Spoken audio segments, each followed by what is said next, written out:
At Cedarship, we've been inspired by the outpouring of good we see small businesses doing across the country. Not only do they have big hearts, they're showing leadership and taking action to improve our communities. Today, I'm with Audrey from Riverbend Bookshop, located just outside of Connecticut's capital, Hartford. Hi, Audrey. Hi, Jennifer. Thanks for taking time to chat with me today. I wanted to start out with a little bit about who the bookshop is. You know, I always enjoy my visits there. I feel like I'm in a book lover's personal library. You know, every book is personally curated and there's so much charm and thoughtfulness behind every nook and cranny. Tell us a little bit about the shop. Sure. Well, that feeling that you get is completely accurate because that's what the store is. It's a space that's been, very thoughtfully and lovingly curated by Megan Hayden, who owns the store, as well as our team of booksellers, myself included. The store opened in November 2018 and really just focuses on having a space of community and personal service. Folks often come in and say, it's so brave to have a bookstore, an independent bookstore these days. But really, we strive to offer a different kind of experience, exactly the type of thing that you mentioned, that you feel like you're coming into a more personal space, and that is exactly what we're going for. So given that, that your bookshop is so much about the personal touch, how have you adapted since we've started with the business closures? So we've adapted in a few ways. Right away, we started doing our business predominantly over the phone and online. Personally, I feel like the phone service has really evolved quite a bit. We really just used the phone before to tell people if we were open or not. But now we're doing a lot of our what would normally be face-to-face interaction, where we're corresponding with our customers over the phone. So it's nice to still be able to have conversations with people from 10 to 2, Monday through Saturday. There is a bookseller in the store available by phone to do everything we would normally do.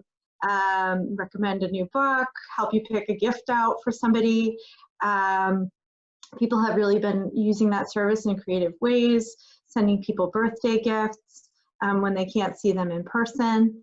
And we've been doing curbside pickup, which we've still been able to keep relatively personal, even though it's contactless. We put items out when we know a customer's coming, and so they don't even see us, but we were able to write little handwritten notes on the paper bag they pick up their books in, and sometimes sneak a little goodie in there, things like that. We've also been doing some local delivery. And we don't have like another service doing that or something. It's us, the booksellers, just driving the book to our customers' homes and leaving it on the porch or wherever they ask us to. And it's been interesting and then additionally, we've been, if we do ship something to a customer, there's always a handwritten note in the package. And so people are still receiving the customer service that we really pride ourselves on. It's just sort of taken on this new shape. So we're paying attention to each individual order. Even when you order through the website, it's we still see all of those orders individually, and we're making sure that they're fulfilled to the highest level. So I recently learned about your virtual Storytime reading, and I heard from Megan that was your idea. What a great idea. Tell me a little bit about the program and how's the response been so far? Oh, thank you.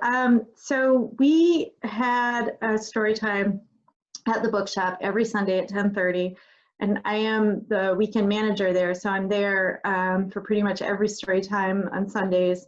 And sometimes we have author story times, but a lot of the times it's just me reading books to kids, and which I love to do. I have 2 young kids of my own. And so when we determined that we were going to be not only close the store to the public on Sundays, but we were going to be closed outright for now. I asked Megan if it would be all right if I still did a live stream Storytime Sundays from my home, from this very spot, just to stay consistent, to keep showing up for our community and reminding them that we're there for them. And she immediately, said yes to that. And it's been a really positive experience. And I mean, there's a lot of places, celebrities have been doing read alouds online, things like that. So it just seemed like a natural thing for our store to do, well, this is what we usually do, so we'll keep doing it, and we're going to keep showing up for families in our community. So Riverbend isn't the typical bookshop. I've been at your shop for events before, and you have so many programs constantly. It's a venue for the community. Tell me a little bit about why programs like that are so important to the community. Sure. So it gives people a way to access literature in this really immersive way. It's books and reading. It's about much more than just, paper and ink. It's about human connection. And Megan's vision for the store and what drew me in as an employee was that this is a space that's intended for community, and that literature is something that brings people together. And it's not just meant to sort of be consumed and then put away. It's meant to be shared with other people and to discuss. And that's the way ideas and art spread in the community. And that's really been our experience with doing these events.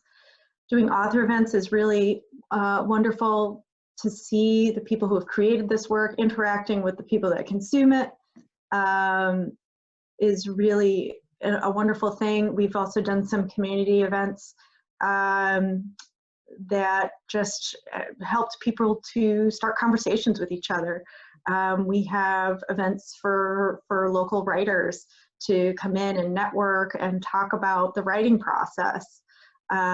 So it's been, being a community space was always a goal for the store. So having events like that really fulfill that part of our purpose. What I really like about your store too is that you're always because you have so many personal connections, you're always listening for opportunities of how you can help and do more. So during this period, we were looking for ways ourselves to give back, and we found your bundle of books program. Can you tell our viewers a little bit about that as well? Sure, and that really was Megan's brainchild, and it was a beautiful idea to giving back to our to Glastonbury and the surrounding communities. So with the various closures that have been happening, schools closing, libraries closing, and families being disconnected from those usual avenues of being able to get books to consume for their kids, for themselves, we realized that there would be families and there would be kids who would not have regular access to books. So what Megan did is she came up with this idea where customers can essentially purchase a $25 book bundle, and by using methods available to her through, because we're a business, we can obtain books at a reduced rate. And so really maximize that money coming in and purchase between 7 and 10 children's books per book bundle that are then distributed to families in the area through the meal assistance programs, like through the town of Glastonbury, for example. If a child and their family would normally qualify for that type of assistance, along with their meals, they're receiving one of these book bundles. So we've done that in Glastonbury, in our town. We have also partnered with an elementary school in East Hartford, and are continuing to work with adjacent communities to do similar things. And hundreds of these book bundles have been purchased and distributed, and even more are being purchased every day. And it's really, it's been a meaningful way that we could support our community in a time of need. And And it's important to us to give back to a community that has given us so much. So it certainly doesn't sound like the bookshop has slowed down at all. If people want to learn a little bit more about what you're doing, what is the best way for them to find you? So yeah, our business has evolved, but it's definitely, we're still working really hard. So for people that want to get in touch with us, you're always welcome to call the store Monday through Saturday, 10 to 2. You can also visit www.riverbendbookshop.com and see us there and shop online. There's one thing I forgot to mention before that is a recent feature of our website is people want to know what's in stock with us, what they can receive pretty much right away. And there's now a feature on the website, when you look up a title, you can tell if we have it in stock and even how many copies of the book are available. So that's an adaptation that we made given the times that we're in. And you can reach us on social media, Facebook, Twitter, and Instagram at Riverbend Bookshop. And I think that's just about it. We have email too at staff@riverbendbookshop.com. So you can reach us all of those ways, yeah. Well, thanks, Audrey, for taking the time and inviting us into your virtual reading room. It was a pleasure speaking with you. It was a pleasure speaking with you too, Jennifer. Thank you so much for having me. Take care. You too.